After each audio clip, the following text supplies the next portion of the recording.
Somewhere in a dark lab between genius and madness, two Corys collided. A drumbot with perfect timing showed up. A surprise twist entered the room unannounced. The reaction, elemental, unpredictable, perfection. This formula has a name, Nikoli, on today's episode of Vegas Rocks, the podcast. Today's episode is sponsored by Vegas Printing, graphic design, small and large format printing, direct mail services, web design, and more. Whether you're holding an open house, need supplies for your trade show booth, or opening a new business, Vegas Printing is your source for all your printing needs. Visit vegasprinting.com today. Hey guys, welcome to the show. I'm here with Nikoli. Did I say that right? That's right. We've been practicing for a while. We've got Cory and Billy, and we're waiting on another Cory. Do you guys ever get the two Corys joke? We absolutely do. Okay, and a matter of fact, something you hadn't heard before. a kind of funny story is like Corey Feldman used to come to San Antonio, and when he would, I would always be his like VIP host and take him out to bars and clubs. Nice. So, and the very first time I played the whiskey, it turns out one of the guys who books there was actually on the two Cory show, and so Jake, and so I talked to him about that. It's like, oh my gosh, because we were the two Corys when we first met him. So now I don't feel silly for mentioning it at all. Billy, new to the band, drummer. Yep. Mm-hmm. And Cory, kind of do you want to call yourself the founders of the band? Yeah, we are the founders, yeah. Tell me how you guys came to be. We were actually touring in another band, and we were on the last two stops of that tour. We'd been on the road. We played a 10-day residency at Six Flags, and that went real well, and we had been working on, and the booking agent at that time had kind of booked us through a national tour. So we did another 6 weeks out on the road, all the way out to like Pittsburgh and back, and we kind of went through Denver, up through Nebraska. We just made our way out and then kind of looped down south and made our way back. So we kind of came to the end of that tour, and we were on the way back, and that band kind of broke up in the last few stops of that tour. And we were on the way back, and we were going, wow, we've made a lot of, we've been playing together now for about a year and a half. And we just decided that, we don't want to stop playing. We've kind of had built the chemistry. Mm-hmm. And so that was it. We had written a couple of songs on tour, actually. And so on the way back, we pulled into Albuquerque. We thought we'd stop because I think we were playing in Fort Worth the night before. And so we pulled all the way to Albuquerque. We stopped, we had dinner, and we were just trying to come up with band names. And so that's, right then we said, we're going to continue this. And that's where we decided to. So where did the band name come from? The band name, we were trying to think of something cool, and Cory, Kay, basically said, well, I want to do something kind of like Breaking Bad. And in the Breaking Bad where it has all the symbols and stuff, and so I was like just brainstorming, and we're sitting there, we've ordered food, and then I was like, well, nickel is kind of an alloy, so you create things, and then the I, that's the Ni, and then the K is potassium, and it kind of brings balance. And then we were thinking oxygen, that sustains life. You got to have that for oxygen. And then lithium is Li, and that's a power source. And so we were like, oh man, that's great. So we create, we bring balance, we sustain life, and we bring the power. So that's kind of, it doesn't even really. I did not know this. It doesn't. Yeah, so we don't really promote that whole side. Although Cory still tells us all the time, we want to do I want to do the symbols and show all that, like the Breaking Bad logo. So we'll probably at some time we'll have some play off the Breaking Bad logo. That's pretty cool. Billy's played, I think, 4 shows with us now, and I think, since he's joined the band, we've gotten a couple of times where people come up and go, oh man, y'all sound a lot like Shinedown, or, mm-hmm. So that's the most common thing that we get, and that's a huge compliment, because I friggin' love Shinedown, so, yeah. So I think that, we try not to, I grew up in the 80s, so I love the whole 80s rock stuff, but I didn't really want to go, play 80s rock, so, and, Billy is kind of a boy of the 90s, so he loves kind of the, definitely it's multi-generational. Like there's some 70s, 80s, 90s, and then it has a very modern approach. Yeah. So we wanted the instrumentation to all sound really more modern, like more modern rock. I gotta be honest, I know that they got a lot of hate, but the Nickelback stuff from the early 2000s, I gotta be honest, I love that sound. So Nickelback. Of all of the modern bands, that's one of my strip club music. more man. favorite. Strip club music. I'm from So Alberta, so I think every guest we have on brings up Nickelback, and I always have to what you say, because I'm gonna edit it. Yeah, be careful. How does your influence, growing up in the 80s, same with us, we were born in the 70s, and your influence, how do you guys meld that together to something that is cohesive enough that you all dig it, that you all are into it? I mean, it's pretty much what Billy says goes. So Yeah, I run this stuff. Go ahead. You mean so? From my perspective, he writes the songs, he gives them to us, but he gives us. It's open to how you want to do it. Okay, yeah. So I think everyone just puts their 2 cents in, but it still serves the song that he wrote. And so I think that's what gives it this multi-dynamical, everyone's doing did I just say it? Yeah, I think that's right. That's a good word? Okay. That's a good word. So yeah, it's a good process. It's cool, it's fun. Because you have to learn the song, but do it the way you want to do it the way it makes you feel good, and it gives it a very unique sound. It's cool. So talk to me about, you released a ton of songs this year. 5 or 6 in 5 or 6, but we've written about probably 12, maybe 14 well, we've released 5 songs, but we've got 12 that are in the ready to go. Okay. And we've already tracked guitars and bass. Obviously Billy's new, so we haven't tracked all of his stuff, but we've sat down and kind of mapped out the core drum parts in terms just for the pattern of the songs, and recorded demos, and I mean we've got a library of a lot of songs. When we were driving up here, we were just sitting there running through them. He's like, "Oh my God, I've never heard that. I've never heard that. I've never heard that." To me, it seems like an evolution of the band. That's what I was just going to ask you about. Yeah. How is that different from other years? It feels like an open door to the next step of what we're doing. And I love these new songs you're writing. I would play them like this. And it sounds different than what you guys have been doing. And then it may lead into changing a turnaround, or how you come into a breakdown, or we may play this where the bridge was driving and it really elevated. Well, we may want to pull that down and kind of vibe it a little more, and then let the solo bring it back up. So I mean, we're just we're making changes to some of those songs, but we do have a pretty big library of songs that we've written this year. And is that different than other years? Yeah, before, I think in the writing process, before Billy was in the band, we would just be at rehearsal, writing a song here and there, and then, somebody would play a riff, and then we'd kind of slowly develop it. And then, when you do it that way, I feel like you can get it to, performance live ready, really fast. But I think you miss a lot of kind of the nuance when you sit down and you really go, ooh, I want to deconstruct this a little bit. Yeah, pick it apart, yeah. Yeah, I want to pick it apart, and I want to make this song something that we really polish. And there's both things to be said about that process of sometimes playing something that's really polished is great, but sometimes the simplest songs that you jam on can also sound really big and kind of powerful live when it's simple. So what's your favorite song that you've released this year? Well, everybody always says the next song, right? But I haven't released it. I gotta be honest, I would say that I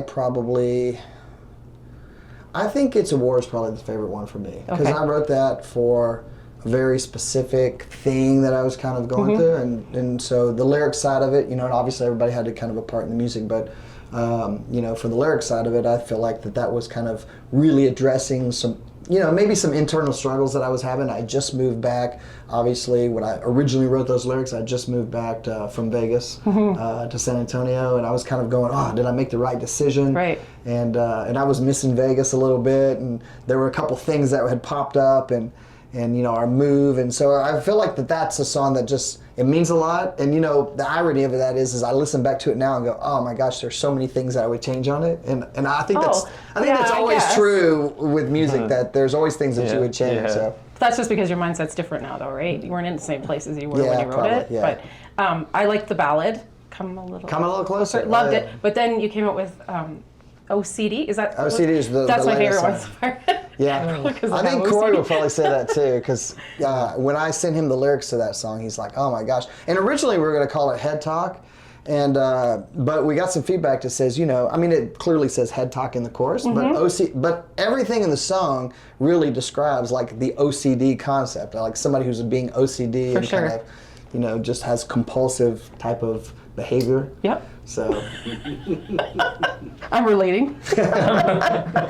I identify. I identify. Do you identify? Do you, I identify. Do you have a favorite? Do you have a favorite part of a song that you like to play, or a whole song? Oh, you know what? Yeah, there's one exact drum fill, and it's so funny because I'll just, for most stuff, like if there's a drum fill that like is already recorded, I'm like, like this isn't, like it just seems like a lot of work to learn it. I'm like, I'm not into it, so I'll do it my way. This is one of those things that's so hard for me to do, but I'm like, I have to do it exactly like that. Just, that's the one in Hard Knocks, I think. Is it Hard Knocks? Yeah. It's our next single. You're gonna have a love-hate relationship with it. No, I love it. Oh, you love it's it. It's so unique. It's so unique that like I have to keep going back and listen to it and be like, okay, and it's really cool. It's cool. So I didn't mention you play guitar. I did play The guitar. other Cory plays bass. You're on Yes. drums. Mm-hmm. Do you play any other instruments? I play a little bit of piano. I did all the pianos and keyboards and Come a Little Closer and just all the backing, all the keyboards and stuff I pretty much do. I would say that every guitar player says they can play a little bit of bass, but I can't do what Cory does. Like, he throws all the turnarounds and stuff that I'm just, that's just not my game. I will like overplay notes when it comes to the bass.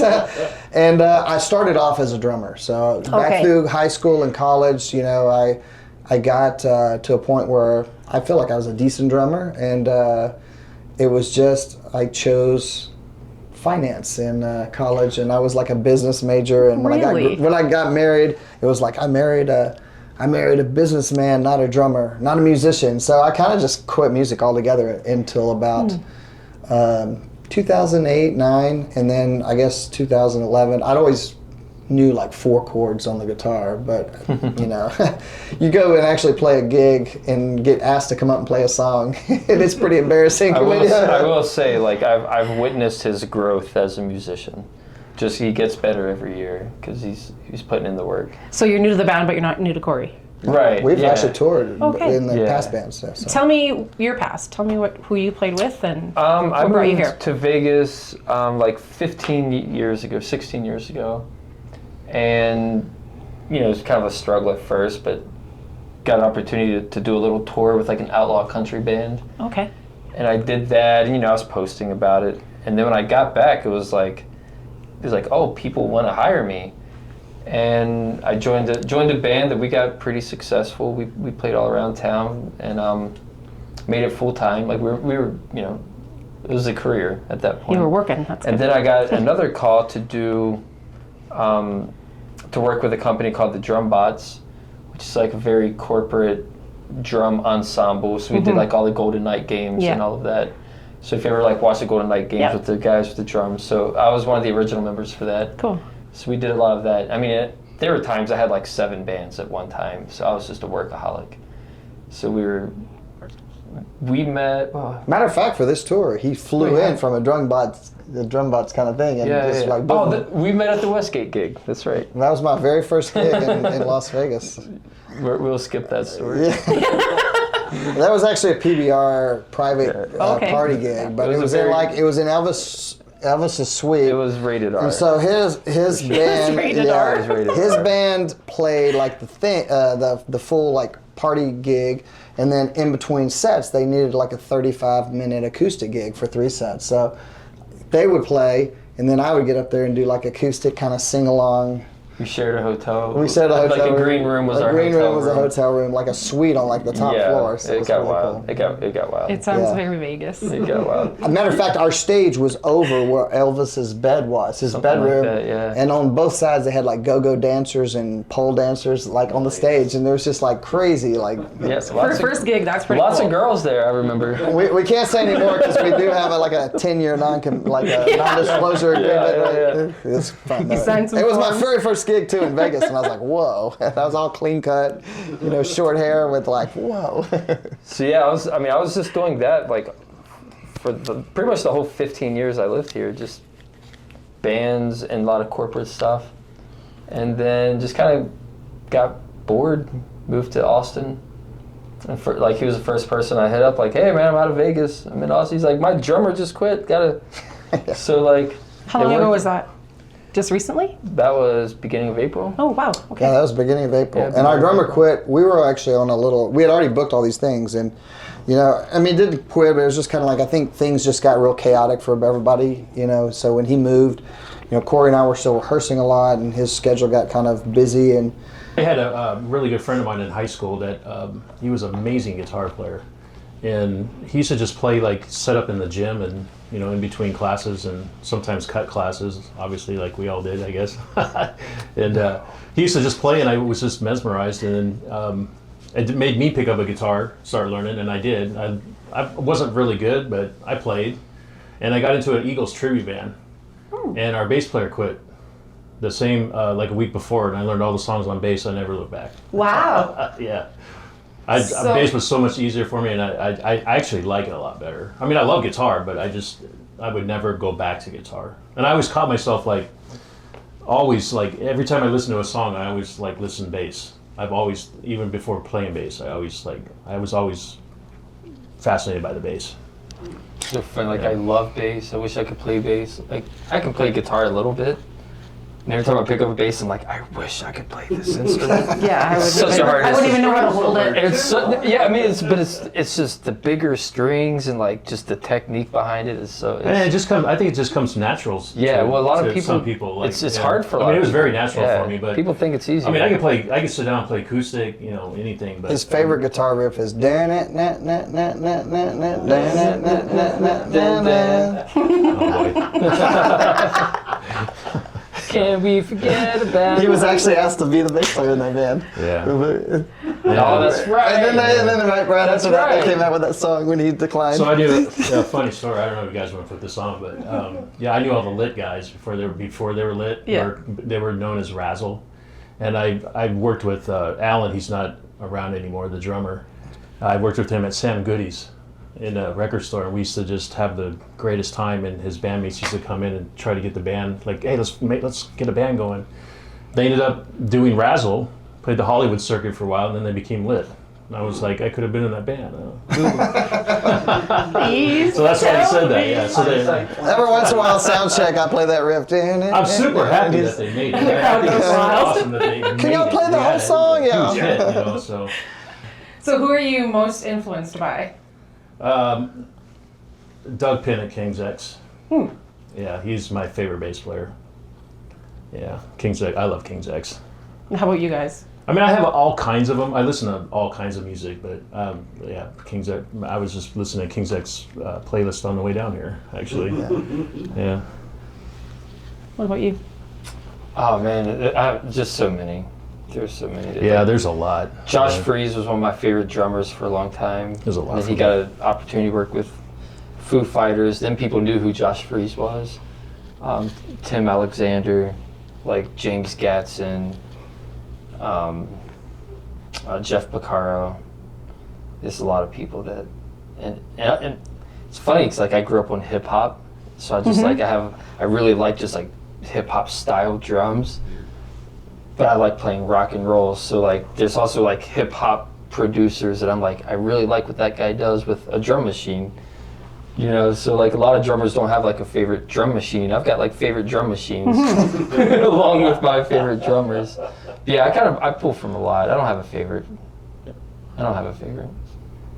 Tim Alexander would be up there pretty high for Primus. Drummer for Primus, yeah, he's up there pretty high. How about you? Man, that's always a tough question because I feel like, you know, if you're asking me which band I like, that changes based on the week. I mean, I grew up obviously loving like the staple of the 80s rock. Sure. And I always kind of leaned towards more of the hair bands during that time, but Yeah. I find myself now going back and listening to and kind of, wow, how did I not like appreciate as a teenager like Iron Maiden and those bands? Absolutely. And like now I'm like, whoa, those, like I don't miss a concert when they come through town. But you know, stividual musicians, you know, I think my first rock concert was probably Stryper with a band called Heaven that came through San Antonio in like 1985, and they played. I remember Heaven played "Knocking on Heaven's Door" and passed around a bottle of Jack, and I'm there with like my youth pastor, you know, like going, wow, we're there like wow, this is like really secular, you know. But it was pretty cool, and I was like, you know, but I always loved the Striper guys, you know. Yeah. And like, Golly, that rock and roll. now I know what I want to do. No, but you know, and you know, who doesn't love the Eddies and the, you know. But I was a drummer back then too, so you know, I think my favorite like 3-piece, the band that really like set me on fire. You know, I love Doc and I love all those bands, but I think the band that set me on fire when I really look back as a musician that I practiced to, that I learned all their stuff, was probably Triumph. Yeah. Like ironically, they're one of my favorite bands too. Yeah. Yeah, I mean, you know, the Canadian 3-piece bands are always the greatest thing. But yeah, they were really awesome. I feel like one thing that changed music for me is I went from going, Eddie Van Halen's my favorite, or, you know, I love George Lynch, or, you know, from picking out to where what Billy always says every time we like have these deep conversations, he goes, I'm a performer. Like, yes, I'm a musician, but I would prefer to be a performer. So I've kind of, over the years, I've been drawn towards more of like who performs well. Like when I moved to Vegas, I was like I love like DJ Ashba and like all this, not because of his guitar playing. I remember telling him that once, and I was like going, why did I say it like that? It sounds like I was telling him he wasn't a good guitar player, which he's a great guitar player, like phenomenal. But I was like going, no, man, I really love your graphic design. I love like your style, like I'm sure he appreciates it. Yeah, like the way that he presents himself. That stuff became really more important to me as I came back to music because, you know, I knew for one that I'm 30 years behind everybody being a guitar player.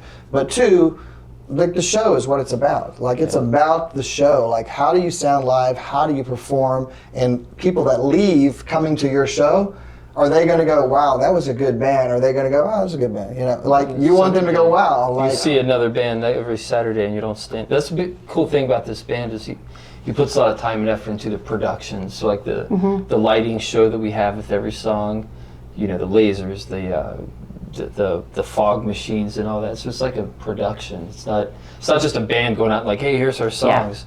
You know, there's a storyline, there's a voiceover, there's TVs on stage that like play videos. That's what made it's an experience. Dio and Alice. It's got a little element exactly. of that. There's I think you're ahead of the curve. I think rock bands are going to have to start doing that.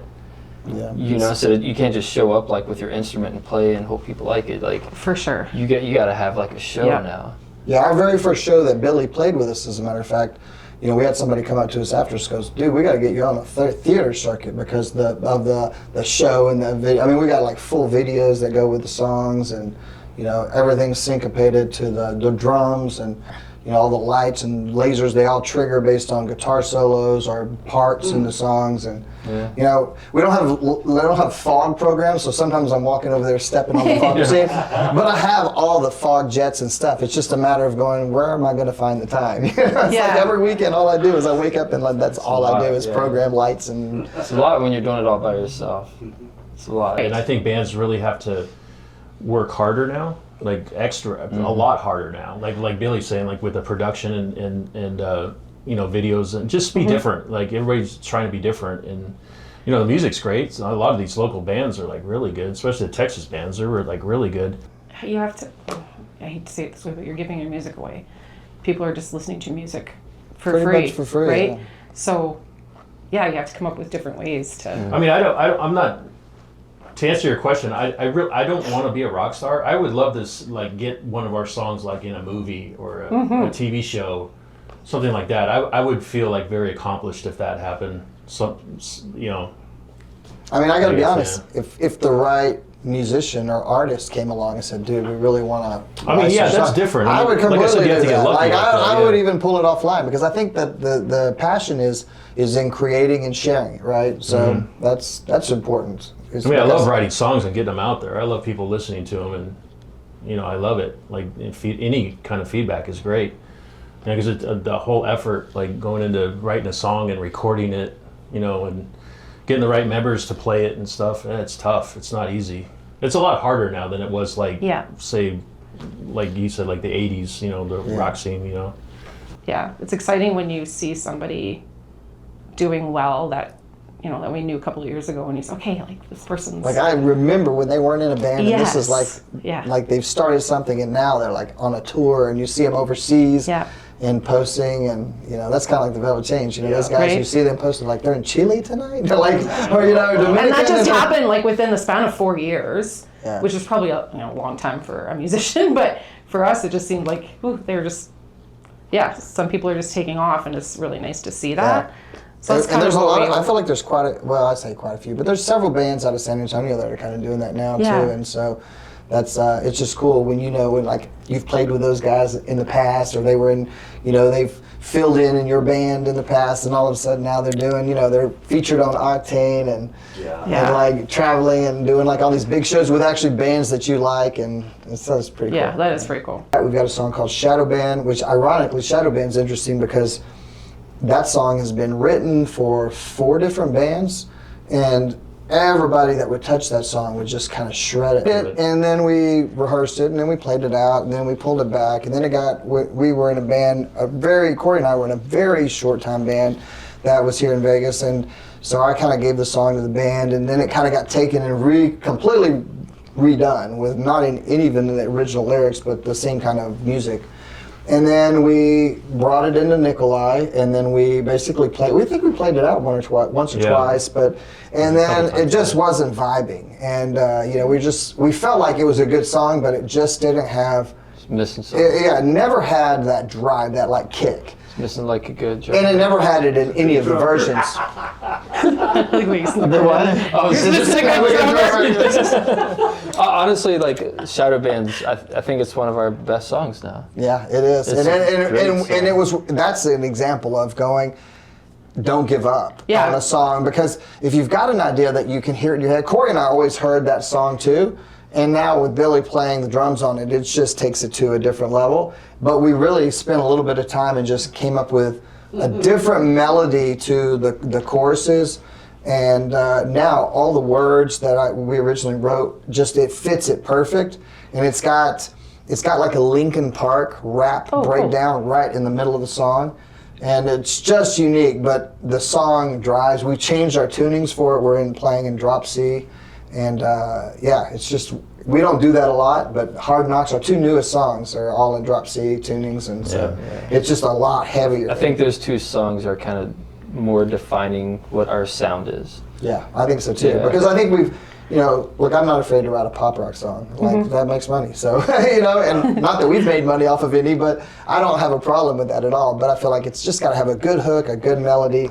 It's got to be something memorable, so. While you were saying that, I was thinking, when do you just give up on a song, and how hard that must be that you've put That's my number 1 rule, is never to give up on a song. Yeah. You can put it on the shelf for a while, but don't back to forget it. about it ever. But that's the song that I got to be honest. When it finally clicked, it was like, whoa, this is like ready. Yeah, And so that's the goal we're going to record when we get back, and keep going. Just keep Awesome. writing songs. We've got the demo of that, but we're going to play it live on Yeah, this tour because we we're like, have it's a- too good not to. Oh, that's That's so great. one thing this band has no problems with. That's songs. We definitely have songs. We're constantly writing. Constantly. Do you write for anybody else, or just No. your band? He might. I don't know. Yeah, I've written a couple for other bands and stuff, and I got a couple, couple people that I've kind of, worked with to produce, but they haven't released their stuff yet. So. You got to talk about your some of your country stuff you've written. That's I've written a actually country. really good. Since It's really I've been good. back to Texas, I did write a country album, and we were talking about I created a band called Blackjack Spur. And, we thought about going, should we do country? Should we tour on a country rock band and go whichever one hits first, But I got to be honest, I'm real proud of the country stuff. So at some point, there's going to be some country stuff that drops. And it'll be probably under a band name or something, Yeah. but I don't know. Well, But that's awesome. it's, we might drop one called Edge of the South that we actually have recorded. Actually, we don't have drums on it yet, but Cory and I have already kind of polished up and put all the tracks together for it, and it's pretty. I'll say it's progressive. It's kind of like Nashville country, but it's got a real southern rock, heavy driving sound. So Okay. I would say if I had to categorize it, it'd be like one of Brantley Gilbert's hard songs.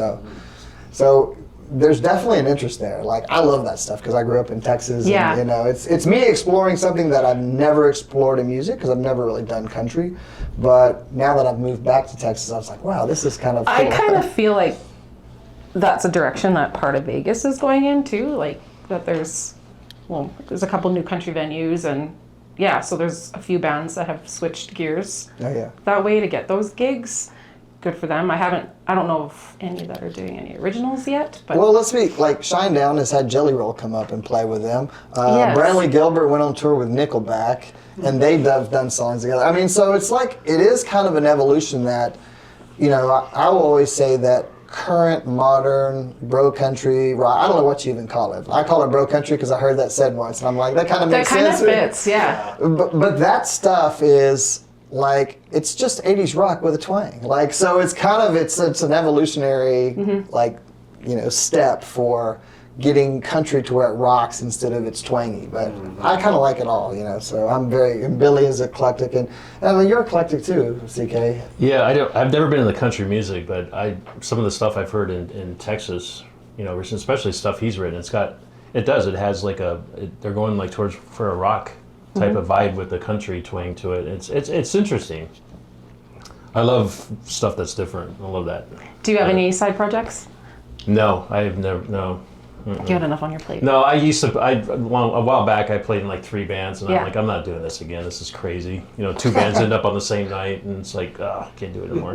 No more doubles. I was just like, I'm gonna do this. I'm so dedicated, and it was it was a lot of work. What about you, Billy? Are you playing with anyone else? Any side projects? Currently, no. When I left Vegas, I mean, I was involved with too much. Like I got really burned out, and so yeah, I moved to Austin. Like this is my first day job in 15 years because I've done nothing but play drums. I'm not interested in doing any side projects right now. I'm sure I will if something right came along. I would be, but it's nice to just kind of focus on like one music project. Yeah. Yeah, that's where I You feel know, the like same way, yeah. I was really burned out I was doing too much when I lived here. It was way too much. I kind of feel like your personality, you kind of need other things too. Is that accurate? I never sleep. Okay. I'm constantly working on stuff, and like nothing is ever complete. So trust me, I get it all the time with like people, my brothers, my son, my wife. Everybody always is like, you gotta focus. He's doing double duty on this tour. He's going to be filling in on guitar for another band. I had to learn 15 songs in like 5 days for this other project. So they're a group that like goes out on the road with like Black and Blue, and I think they go with Lynch sometimes as well. And so they're doing some stuff, and I'm like, I will do it. I'm going to learn this stuff, and you know, hopefully it opens up some other tour possibilities for us. Sure, So make some connections for sure. Well, thank you so much. That was. Yeah, I'm we so appreciate glad you that I having- got to meet you guys, and so glad you could fit us into your schedule. We're happy to talk about us, so this was cool. I'm happy that you're happy talking about. I just would like to finish though and say one thing is I feel like in terms of all my time in music, you know, you've played with your childhood friends, you've I've even played some music with them as adults, and you know, there's always those special, you know, musical people that you've been with. And I got to say that I feel like from a writing perspective and just a stage performance that I'm really happy where we've landed. You know, I'm like, I feel like in terms of writing and getting things out, that this is by far just where everything fits, you know, where I'm not having to, you know, I don't think any of us are trying to fit, you know, a square peg in a round hole. Yeah. Where finally things just kind of come naturally. And I think that in a band that's really important, because if you have any kind of piece that's abrasive or that's like bringing you down, or maybe that's even going too fast, you know, like going, quit your job, we're going on the road, and you're like going, but we're not making any money, you know. It's like I just feel like this is the first time I've been in a band where all the pieces like kind of fit. You're all on the same page. I like the theatrical side. That's you know, like I love music, but I'm not in love with music or any one style of music. I like performing, and this is like this is cool. Thank you for saying that, Cory. No, it's really cool. Like I agree. This is like more. This is what I've been going for a long time. We'll make sure that all your socials are linked in the Awesome. video. Well, Nice. just let Wish us you guys know. all the best. We're Thank awesome. you so And we'll much. make sure that we we'll make sure that we let y'all know if we Yeah. ever get the opportunity to play back in Vegas. We're definitely working on it. We're actually thinking of having kind of like a private review. So we're thinking about just trying to go, right, where can we like find here and kind of, invite all of our friends and everything and just go, this is just a private show to have fun. We're going to get up and perform our set and then hang out for the night. So Nice. we'll let y'all know Let if we us do know. that. That'd be great. Yeah, absolutely. Thank you so much. Thank y'all. Since the filming of this episode, Nikoli has added lead singer Arredondo. Check them out at nikoliband.com.